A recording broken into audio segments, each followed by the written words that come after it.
Guys, कैसे हैं आप सब? आई होप सब बहुत अच्छे होंगे। सबकी पढ़ाई भी और लाइफ भी आई होप सो काफी अमेजिंग चल रही होगी।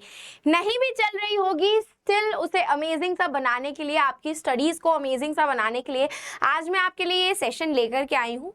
क्योंकि भाई बहुत सारे स्टूडेंट्स हैं जिन्होंने 10th में बहुत अच्छा स्कोर किया है, नो डाउट 95 अबव स्कोर किया है, बट जैसे ही वो क्लास 11th में आते हैं तो स्टार्टिंग के काफी महीनों में उनको बहुत स्ट्रगल करना पड़ता है। क्यों? क्योंकि आपकी चीजें टफ हो जाती हैं। वो मैथ्स हो, फिजिक्स हो, केमिस्ट्री हो, बायो हो, सब कुछ आपके लिए टफ हो जाता है। I know, I can feel you, क्योंकि हम भी जब 10th से 11th में गए थे मुझे भी पर्सनली बहुत प्रॉब्लम फेस करनी पड़ी थी। लेकिन बहुत सारे ऐसे बच्चे हैं जो इन प्रॉब्लम्स को फेस करके टॉपर बन जाते हैं, और कुछ बच्चे इन प्रॉब्लम्स को फेस तो करते हैं लेकिन वो एवरेज ही रह जाते हैं।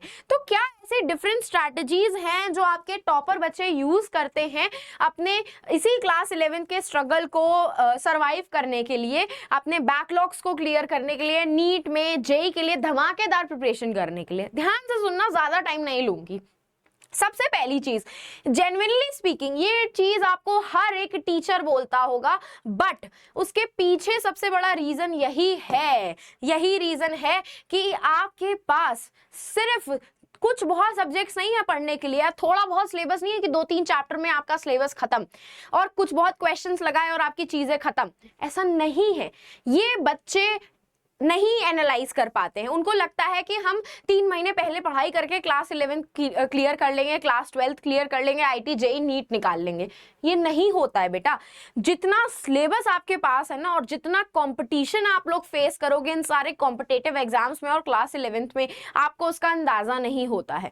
तो यही रीजन है कि अपने टॉपर बच्चे जो होते हैं सबसे पहले अपने स्टडी प्लान के ऊपर, शेड्यूल के ऊपर फोकस करते हैं, उसे प्रॉपर फिक्स करते हैं कि माई मुझे इतने से इतने टाइम पे फिजिक्स पढ़नी है, इतने से इतने टाइम पे केमिस्ट्री पढ़नी है, इतने से इतने दिनों में मुझे 3 चैप्टर खत्म करने हैं, उसके सारे क्वेश्चंस लगाने हैं, टाइमली मुझे इतने से इतने टाइम तक बैठ करके अपना रिवीजन करना है, क्वेश्चंस प्रैक्टिस करने हैं। This is the strategy they actually use. क्यों? क्योंकि उन्हें पता है उनके पास एक सब्जेक्ट नहीं है पढ़ने के लिए, या फिर उनके पास 2-3 चैप्टर नहीं है सिलेबस में पढ़ने के लिए। इतने सारे चैप्टर्स हैं और इतना सारा सिलेबस है जिसको एवरेज स्टूडेंट्स नहीं एनालाइज कर पाते। क्यों? क्योंकि उनकी सबसे पहली गलती यही होती है कि अपना रूटीन देख करके वो प्रॉपर शेड्यूल नहीं बनाते हैं। तो ये आपकी जो गलती है सबसे बड़ी, यही आपको पीछे करती है, जिसको आपको एनालाइज करना पड़ेगा। उसके बाद अगर वो पढ़ाई करते भी है ना, तो उनका काम ये नहीं होता है कि वो कंसेप्ट को समझ रहे हैं, वो चाहे फिजिक्स का कंसेप्ट हो, मैथ्स का कंसेप्ट हो, बायो का हो या फिर केमिस्ट्री का हो, वो कंसेप्ट समझने में फोकस नहीं करते हैं।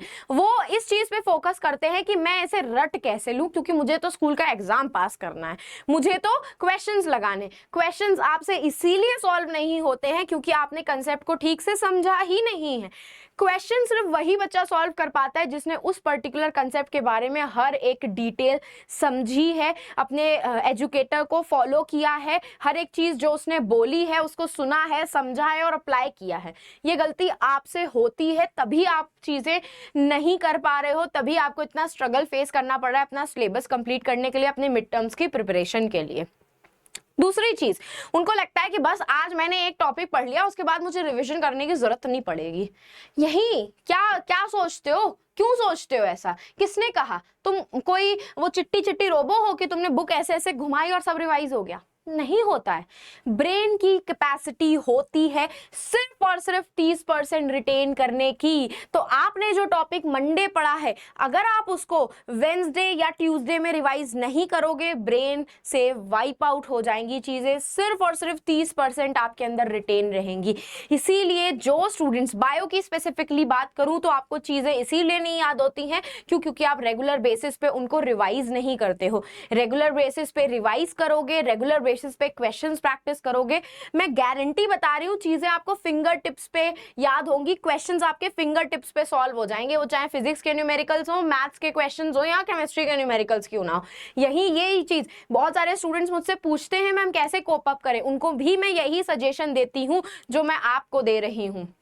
एग्जाम की स्ट्रैटेजी एनालाइज करिए, आपकी मैम किस तरीके के क्वेश्चन आपसे बोल रही हैं स्कूल में, कैसे देंगी। आईआईटी के लिए प्रिपेयर कर रहे हैं तो क्वेश्चन पेपर को एनालाइज करिए, कैसे क्वेश्चंस आते हैं। नीट के लिए प्रिपेयर कर रहे हैं तो क्वेश्चन पेपर की स्ट्रैटेजी को यूज करिए कि क्वेश्चन आपके आउट ऑफ सिलेबस आते हैं, एनसीईआरटी बुक से आते हैं, कहाँ से आते हैं, कैसे आते हैं। सबसे पहली चीज तो कैसे आते हैं, उस हिसाब से आपको पढ़ना शुरू करना पड़ता है। अपने मन से कहीं भी कोई भी चैप्टर उठा करके आप पढ़ने नहीं लग सकते हो। और देखो भाई, आपके स्कूल बेस्ड एग्जाम में पास कराने की जिम्मेदारी तो हमारी है। इसी के लिए हम आपके लिए लेकर के आए हैं ये मिड टर्म की टेस्ट सीरीज, क्योंकि ये टेस्ट सीरीज ना बिल्कुल फ्री ऑफ कॉस्ट है। एक रत्ती पैसा आपको यहाँ पे देने की जरूरत नहीं है। बस आपको कुछ नहीं करना, अपने सेशन के डिस्क्रिप्शन बॉक्स में विजिट करना है।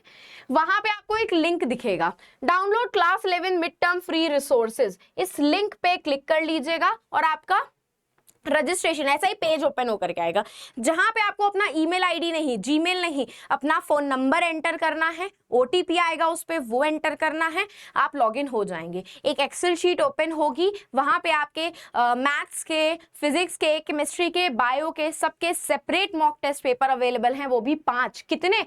5 मॉक टेस्ट पेपर। तो मेक श्योर जरूर करना कि आप उनको प्रॉपरली डाउनलोड करके प्रैक्टिस जरूर करो, क्योंकि practice makes the man perfect.